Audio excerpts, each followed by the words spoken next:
Hey everyone, this is Ian with Soundpost News. A lot of you may recognize my guest today. I'm here with Susan Waterbury, Professor of Violin Studies at Ithaca College. Thank you, Susan, for being with us today. Thank you.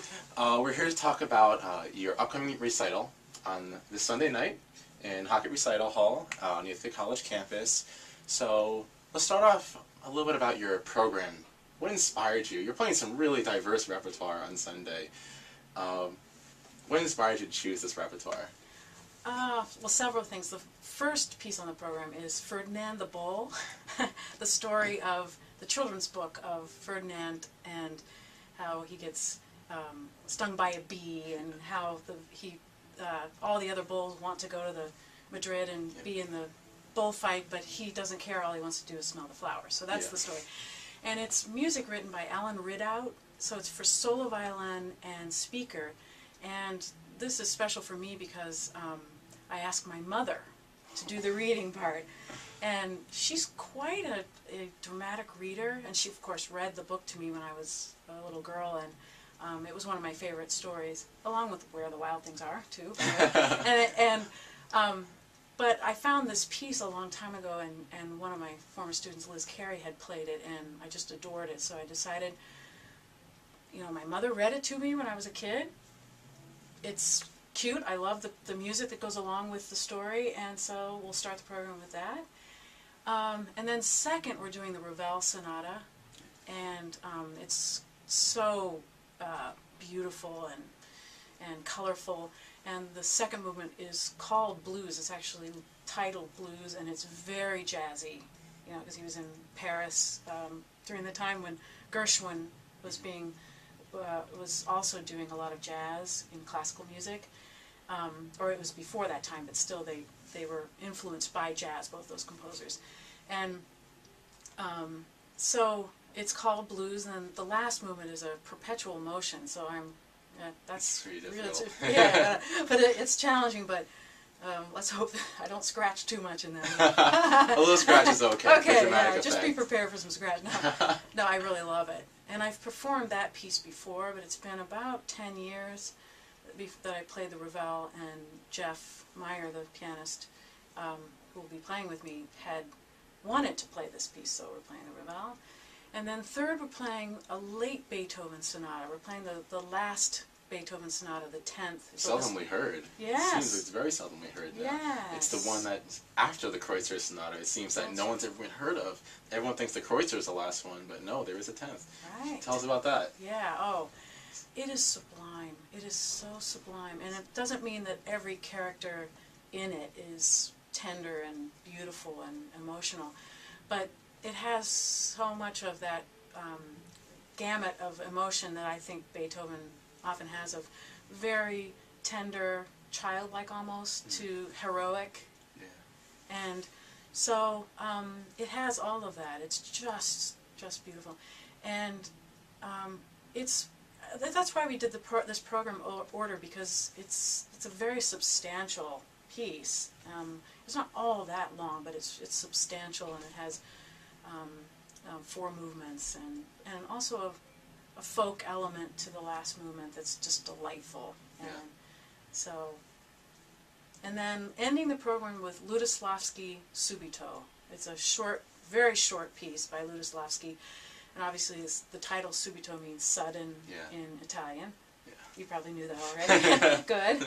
And so it has very, very sudden episodes. Yeah. Yeah, I heard you practicing it. It sounds like an absolute beast. It is. It's compact, but there's a lot in it. So you said you've played the Ravel Sonata before. Have you played Ferdinand the Bull before? No. So this is kind of a joint venture for you and your mother. Yes. Oh, yes. That's just great. Yeah. And the Beethoven Sonata, have you played that? I played it in grad school, but if I remember right, I didn't perform it. I just learned it, so really I've never performed it. And Ludoslavsky? No, I've never performed that either. Wow, so it's a very new program for you. Yes. Oh, that's great. It's really exciting then. Oh. So tell us about your collaboration with Dr. Jeffrey Meyer. Done interviews with him before. He's a wonderful conductor, as we all know. Very seldomly heard, at least on this campus, though, as a duo collaborator, even though he is quite experienced in the field. Do you think he brings anything special to the table? What have you enjoyed about working with him? Oh, many things. Yeah, he got his doctorate at Stony Brook in piano performance, and I think it was in collaboration, but we'd have to check that to make sure I don't want to misspeak about that. But I've worked with Jeff a lot in his capacity as a conductor, so mostly with new music, because participate in the ensemble here at Ithaca College that does new music. It used to be called Cool Music, but now called Ithaca Contemporary Ensemble.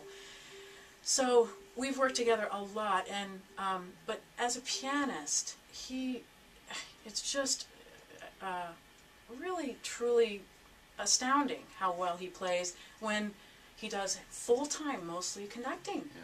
But he is a beautiful player, and very sensitive as a collaborator. He listens. He listens very well. He reacts, and he's also, just like in new music when I've played with him, and as a conductor, seen him be really strong with the skill of rhythm. He's very, very, has great integrity with rhythm. So for all the musicians watching this, and you're sitting here about 5 days out from your performance, 4 days out from your performance, what kind of preparation do you do, let's say, 2 weeks or a week before the performance? I know a lot of this is new repertoire for you, but even with the Ravel you've played before and your experience with the Beethoven, what have you been doing the last 2 weeks to help prepare yourself for Sunday's goal performance in Hockett? Mostly playing the entire pieces or playing the entire program. And in playing the entire program, Jeff and I have done 2 community concerts so far. We played on Sunday in Danby, at the Danby Town Hall, a wonderful audience there and venue. And then Monday night we played at Longview Retirement Center, and again, a wonderful receptive audience. And so that gave us a chance to, get out some of the kinks, if you will. What happened in those 2 performances that maybe we weren't as happy with. We taped one of them, or made a DVD of one of them, and of course got some ideas from listening and seeing what actually happened. And so from now on, we don't have another full performance in front of an audience planned, but we have our dress rehearsals, and then my mother is coming to town. We'll have a rehearsal, I'll have a rehearsal with her.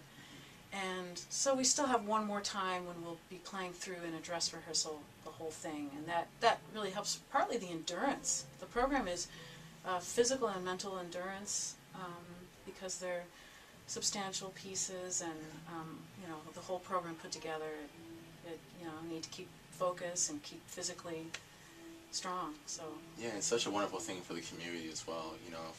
One of those things that we really hope that musicians take out of this interview is that these options are available to go and play at retirement homes and at community centers, usually free of charge, and it's a great way to not only test out your chops, but to really do a great service to your community. So it's so great that you and Dr. Meyer were able to do that.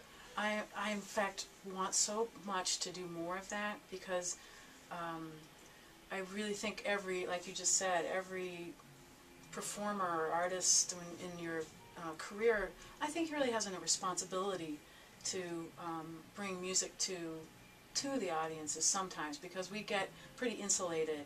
And I know in this building my job is demanding, and there's a lot of things to do just within my job, and so it outside of the performing part. So it's really important. And when we played in Danby and in Longview, you remember that this is really not necessarily the real audience, but when we play for each other as musicians right here in a school of music, it's not the same as playing for a lay audience, because there really is a different appreciation and a different enjoyment. And one man came up after the Beethoven Sonata and was in tears, and just said he was moved, and so that's such a motivational force as well to do that and to hear that before your recital. It is, because that's really what it's about. Why are we playing these wonderful instruments and this wonderful music, except for the audience. Yeah. Well, thank you, Professor Susan Waterbury. Again, the recital is at Hockett Recital Hall on the Ithaca College campus on Sunday evening.